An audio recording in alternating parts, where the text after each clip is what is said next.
Hello दोस्तों, इस video में हम बात करेंगे प्रॉफिट एंड लॉस के कुछ और अलग अलग क्वेश्चन के बारे में। यदि आपने अभी तक इस टॉपिक का पहला पार्ट नहीं देखा है तो वीडियो की लिंक मैंने डिस्क्रिप्शन में दे दी है, आप वहां से जाके देख सकते हैं ताकि आपको चीजें और भी अच्छे से समझ में आए। आइए वीडियो शुरू करते हैं। इस क्वेश्चन को देखिए, 1 दर्जन पेन बेचकर एक दुकानदार को 4 बॉल पेन के सेलिंग प्राइस के जितना लाभ होता है तो उसका प्रॉफिट परसेंट कितना है। मतलब उसने सबसे पहले 12 पेन खरीदे होंगे, फिर 12 को बेचा होगा, है ना। तो 12 पेन जितने में भी बेचा होगा उससे तो वो 12 पेन खरीद सकता है, साथ ही उसे 4 के सेलिंग प्राइस के जितना प्रॉफिट हो गया। ठीक है, इस पॉइंट को मैं अलग से समझाता हूं। मान लीजिए उसने एक पेन 10 रुपए में बेचा होगा। ठीक है, 10 रुपए में एक पेन बेचा होगा तो 12 पेन वो 120 रुपए में बेचेगा। ठीक है, अब समझ लीजिए, ये मैं आपको सिर्फ समझाने के लिए समझा रहा हूं कि ये लाइन मैंने कैसे लिखी। 12 पेन उसने 120 रुपए में बेचा होगा, समझिए कि 12 पेन उसने 80 रुपए में खरीदा होगा। ठीक है, तो मतलब 4 पेन उसने 40 रुपए में बेचा होगा, तो मतलब 120 रुपए में वो 12 पेन खरीद भी सकता है और 4 पेन के जितना उसका सेलिंग प्राइस है उतना उसको अमाउंट मिला। तो बात यहीं आ जाती है, सेम यही चीज वो यहाँ है। ठीक है, ये यहाँ मैं लिख देता हूँ, ये है 12 पेन का सेलिंग प्राइस और ये 12 पेन का कॉस्ट प्राइस। ठीक है, ये सेम चीज ये यहाँ है।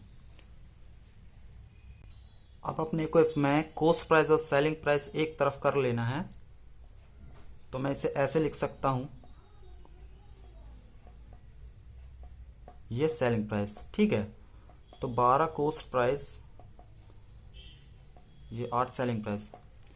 अब मैं आपको यहीं से 2 तरीके बताऊंगा इसे सॉल्व करने के। पहला तरीका यहाँ देखते हैं। मान लीजिए एक पेन का कॉस्ट प्राइस 1 रुपए है। ठीक है, एक पेन का कॉस्ट प्राइस 1 रुपए है, तो 12 पेन का कितना हो जाएगा, 12 पेन का 12 रुपए। ठीक, तो 8 पेन का कॉस्ट प्राइस कितना हो जाएगा, 8 रुपए। और ये 8 पेन का सेलिंग प्राइस कितना है, 12 रुपए। देखिए कॉस्ट प्राइस मैं यहाँ 1 लिख दूंगा तो 8 पेन का सेलिंग प्राइस कितना हो जाएगा, 12 रुपए। ये 12 रुपए। ठीक है, तो मतलब 8 पेन मैंने 8 रुपए में खरीदे और 8 पेन मैंने 12 रुपए में बेचे, तो अपना प्रॉफिट कितना हो गया, ये कॉस्ट प्राइस है, ये प्रॉफिट है, इंटू 100, तो कितना हो जाएगा 50%। अपने को 50% ये प्रॉफिट परसेंट की वैल्यू आ गई। अब इससे एक और तरीका है, अगर मैं सेलिंग, इसको मैं पूरा कैंसिल करूँ, 4 2 जा और ये 4 3 जा। अब selling price upon cost price कितना हो जाएगा,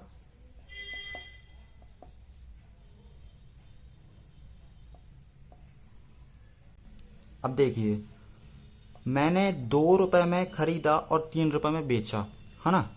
तो प्रॉफिट अपना कितना हो जाएगा 1 और कॉस्ट प्राइस है 2 और ये 100% की परसेंट में निकालना तो 100 से मल्टीप्लाई और ये 50%। आप ऐसे भी सॉल्व कर सकते हैं, ऐसे भी सॉल्व कर सकते हैं, दोनों में एक ही आंसर आएगा। चलिए अगला क्वेश्चन देखते हैं। एक सब्जी विक्रेता 1 रुपए में 2 की दर से नींबू खरीदता है तथा 3 रुपए में 5 की दर से उन्हें बेचता है, उसका प्रॉफिट परसेंट कितना है। देखिए ऐसे क्वेश्चन में आप पहले तो मैं आपको बताता हूँ, ये प्राइस यहाँ लिख लेता हूँ, यहाँ लिख देता हूँ क्वांटिटी। ठीक है, 1 रुपए में 2 की दर से खरीदता है, यहाँ लिख देता हूँ खरीदता वाला। ठीक है, खरीद। ठीक है, 1 रुपए में 2 की दर से खरीदता है और 3 रुपए में 5 की दर से बेच देता है। आपको ऐसे क्वेश्चन में सिर्फ क्वांटिटी को सेम करना है बस। अब देखिए यहाँ मैं यदि 2 से मल्टीप्लाई कर दूं और यहाँ 5 से, तो आ जाएगा 5 और 10, यहाँ आ जाएगा 6 और 10। ये क्वांटिटी मैंने सेम कर दी, है ना। अब चाहे तो यहीं से निकाल सकते हैं, इसको पूरा मल्टीप्लाई भी करेंगे तो 50 रुपए में मैंने खरीदा और 60 रुपए में बेचा, ऐसे भी कर सकते हैं। या तो फिर मैं आपको यहीं से पहले करके बताता हूँ, 5 रुपए में खरीदा, 6 रुपए में बेचा, मतलब ये कॉस्ट प्राइस, प्रॉफिट हुआ 1 का, प्रॉफिट परसेंट निकालना है तो ये अपना आ गया 20%। यहाँ से देखिए 50 रुपए में खरीदा और 60 रुपए में बेचा, मतलब 10 रुपए का प्रॉफिट। इंटू 100, यहाँ भी आ गया 20%। बहुत ही सिंपली कर सकते हैं। अगला क्वेश्चन देखते हैं। एक व्यक्ति एक मेज को 5% हानि पर बेचता है। यदि वह इसे 80 रुपये अधिक में बेचे तो उसे कितने परसेंट लाभ होएगा? ठीक है, अब देखिए 5% हानि पर बेचता है या फिर 95% पर बेचता है, एक ही बात है। ये मैं आपको बता चुका हूँ। यदि आपको ये चीज़ समझ में नहीं आ रही है तो पहला पार्ट देखिए, आपको सब समझ में आएगा। अब कह रहा है 5% लाभ पर या फिर 105% पर। यहाँ से यहाँ तक कह रहा है 80 रुपये, 80 रुपये अधिक में बेचता है। देखिए 95% से लेके 105% तक में यदि वो 80 रुपये बढ़ा दे, है ना, 80 रुपये बढ़ा दे तो 105% हो जाएगा, या फिर उसे 5% का लाभ हो जाएगा। यहाँ से यहाँ तक 10% है, और अपन जानते हैं कि 100% कॉस्ट प्राइस के बराबर है। अब 10% की वैल्यू दी हुई है 80 रुपये, तो 100% की कितनी हो जाएगी? ये यहाँ परसेंट में भी यदि लिख दूँ तो ये कैंसिल हो जाएगा। ठीक है, तो 100% कितनी हो जाएगी? 800। ये अपना कॉस्ट प्राइस है। ठीक है, अगला क्वेश्चन देखते हैं। 1 रुपये में 12 टॉफ़ी बेचने पर एक व्यक्ति को 20% का लॉस होता है। इस पर 20% प्रॉफिट के लिए 1 रुपये में कितनी टॉफ़ी बेचें? अब देखिए 1 रुपये में 12 टॉफ़ी वो बेच रहा है। ठीक है, मतलब एक टॉफ़ी का कॉस्ट प्राइस कितना हो गया? 1/12 ये रुपीज़ है। ठीक है, और ये एक टॉफ़ी का। अब इसे यहाँ पास 20% का लॉस हो रहा है। अब 20% का लॉस हो रहा है या 80% में बेच रहा है, एक ही बात है। 80% में इसे सेल कर रहा है। ठीक है, अब 20% प्रॉफिट के लिए, अब 80% की वैल्यू है 1/12 रुपीज़, ये रुपीज़ है, और ये एक टॉफ़ी का प्राइस है। ठीक है, अब ये क्वेश्चन चाह रहा है 20% फ़ायदा हो, मतलब 120% में इसे अपन बेचना चाह रहे हैं, है ना। तो 80 यहाँ चला जाएगा, 1/12 80, और 120 है तो 120 ऊपर मल्टीप्लाई। अब इससे सॉल्व करेंगे 1/8, और ये एक टॉफ़ी का प्राइस है। ये 1 रुपये में ये रुपीज़ है, और ये ठीक है ना। तो 1 रुपये में यदि वो 8 टॉफ़ी बेचेगा तो उसे 20% का फ़ायदा हो जाएगा। ठीक है, आप ऐसे ही सिंपली और भी क्वेश्चन कर सकते हैं, सिर्फ यही तरीके से। अगला क्वेश्चन देखते हैं। शुद्ध घी का भाव 100 रुपये केजी है। इसमें 50 रुपये केजी वाला वनस्पति तेल मिलाकर मिश्रण को 96 रुपये केजी पर बेचा जाता है, 96 रुपये केजी पर। इस प्रकार की उसे 20% लाभ होता है। इन्हें किस अनुपात में मिलाया गया है? अपन को क्वेश्चन ये पूछ रहा है। ठीक है,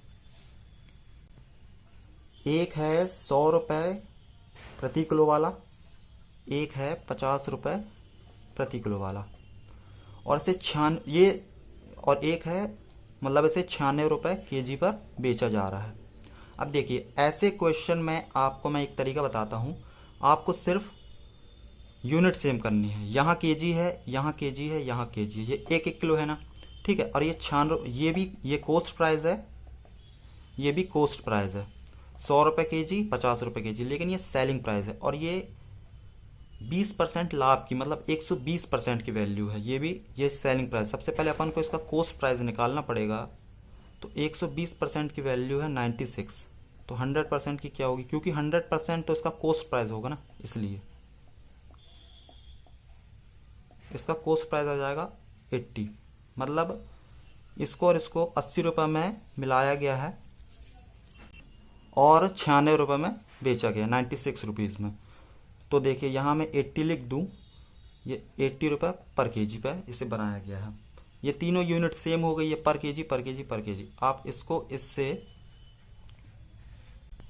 या फिर बड़े वाले को छोटे वाले से बस माइनस करिए।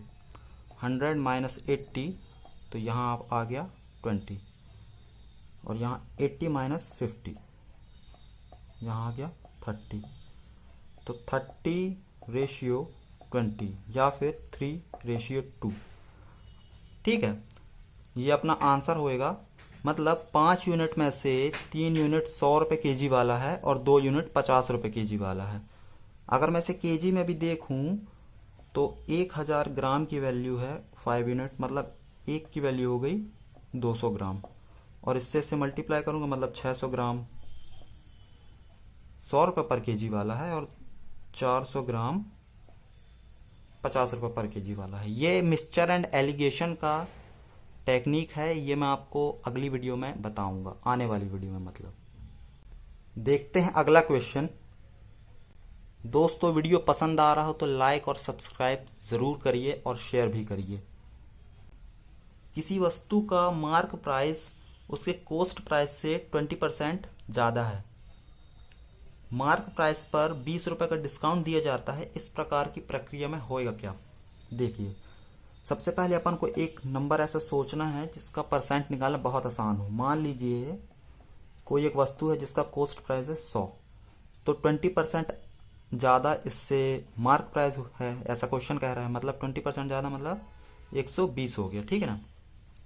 अब ये कह रहा है कि इसी मार्क प्राइस पर 20% का डिस्काउंट देता है, तो मार्क प्राइस पर 20% का डिस्काउंट यदि मैं दिया तो कितना आ जाएगा? इसका 20% माइनस करूंगा तो आ जाएगा 96, ठीक है। अब ये इसे बेच दे रहा है, तो मतलब 100 रुपये में खरीदा और 96 रुपीज में बेचा, तो इसे 4 रुपये का लॉस हो गया। इसे परसेंट में निकालेंगे तो 4% का इसे लॉस हो गया। यह आंसर है।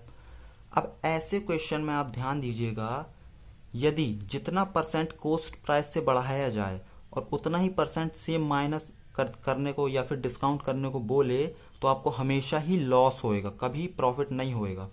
और ऐसे क्वेश्चन को करने का एक और तरीका है, यदि देखिए इसमें कह रहा है कि 20% बढ़ाया गया है ना, और 20% ही डिस्काउंट कर दिया गया, तो आपको 20/10 लिखना है। या फिर यदि यहाँ 20 की जगह 30 या 40 भी लिखा होता तो आपको यही करना था, 30/10, या 40 लिखा होता तो 40/10।